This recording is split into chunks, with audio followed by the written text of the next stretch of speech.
Marais est un fabricant de trancheuses. Qu'est-ce que vous faites?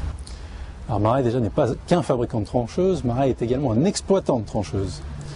Donc la trancheuse, vous en avez une derrière vous, et j'y reviendrai, parce que celle-ci, comme vous pouvez le constater, elle a vécu.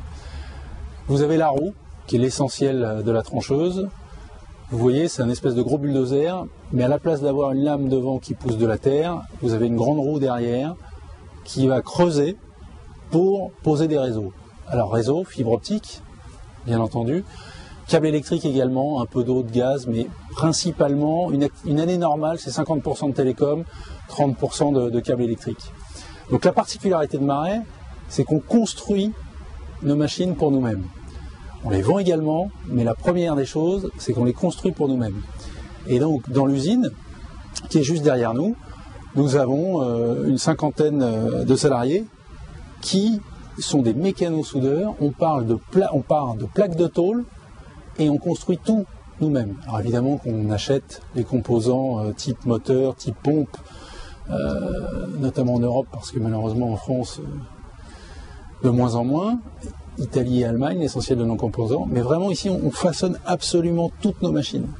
Donc la R&D est faite ici, toute la conception, la construction sont intégralement faites ici. Donc vous voyez, l'industrie française, l'industrie lourde française, ça existe encore. Marais en est un bel exemple. Alors votre chiffre d'affaires export France, comment il évolue? Alors, ces dernières années, on était sur 30 à 40% d'export. Là, ça va certainement augmenter pour des raisons franco-françaises et européennes qui fait que malheureusement la crise de la dette a un impact sur nous. L'avantage qu'on a, c'est qu'on exporte et qu'on fait du grand export. Et grâce à ça, je suis confiant sur la pérennité de notre croissance et donc de l'entreprise. Et cet export-là, ce sont des emplois en France. Alors, cette année, on va faire 23 à 24 millions d'euros worldwide, dont là encore, je pense qu'on va être à entre 35 et 37% export. On a eu fin 2011 et premier semestre 2012, un vrai trou d'air sur les télécoms. Et ce trou d'air, je vous disais tout à l'heure, 50% de pose de fibre optique pour 30% de câbles électriques. Depuis le début de l'année, le ratio s'est inversé. On a fait 50% de pose de câbles électriques pour simplement 30% de fibre optique.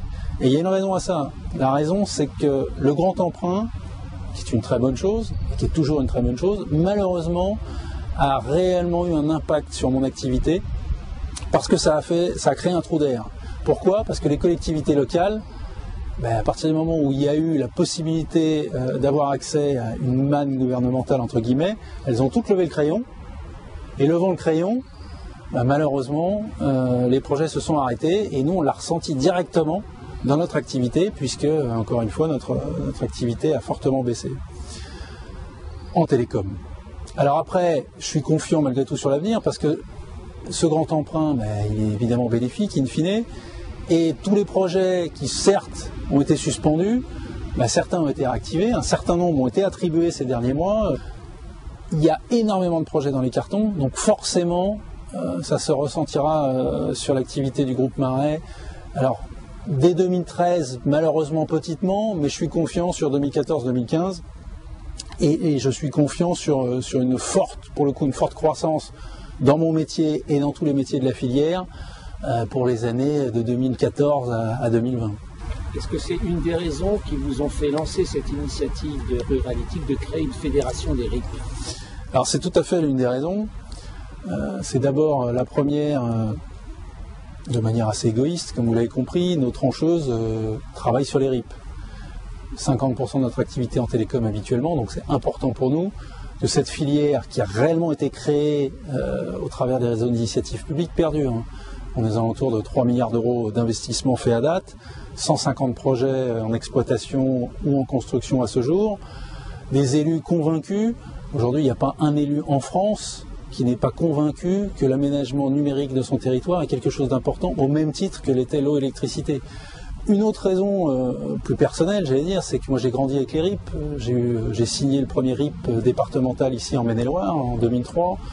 Et cette filière, elle a un énorme avantage, c'est que ce sont des emplois locaux, mais exportables. Et Marey en est clairement la preuve. Aujourd'hui, nous, on a des machines en Afrique du Sud, on a des machines au Venezuela, on a des machines en Nouvelle-Zélande, on vient de vendre en Irak, on vient de vendre à Manille aux Philippines. Et pourquoi est-ce qu'on a pu faire ces ventes à l'export? Parce qu'on sait capitaliser sur notre savoir-faire en France. Et le savoir-faire, il est franco-français. Et ce sont bien des emplois ici, en Maine-et-Loire, à Durtal. Comme vous avez cette vision à l'international et en France, comment vous jugez la position de la France en matière de fibre optique? Alors, en matière de fibre optique, il ne faudrait pas qu'on prenne du retard.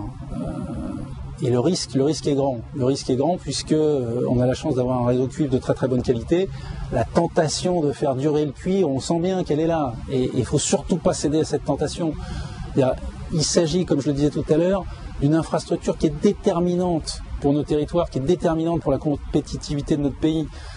Au même titre qu'une autoroute, au même titre que les lignes à grande vitesse. Et à ce propos, d'ailleurs, il faut bien ramener les choses à leur place. Le déploiement d'une ligne à grande vitesse, ça coûte des milliards d'euros. L'aménagement numérique des territoires en France, les estimations varient entre 20 et 30 milliards, mais on sait bien qu'à 20 milliards, on réussira à déployer de la fibre sur l'intégralité de notre territoire. Donc il s'agit là bien d'un choix politique, et avant tout politique au sens noble du terme. Nos élus savent que ce choix, ils doivent le faire, ils doivent le prendre. Et alors c'est sûr que la tentation d'aller rajouter une énième couche d'enrobé sur une route, de créer un énième rond-point, est toujours là, sous l'impact de certains lobbies. Néanmoins, l'aménagement numérique des territoires ne coûte pas aussi cher qu'on veut bien le dire.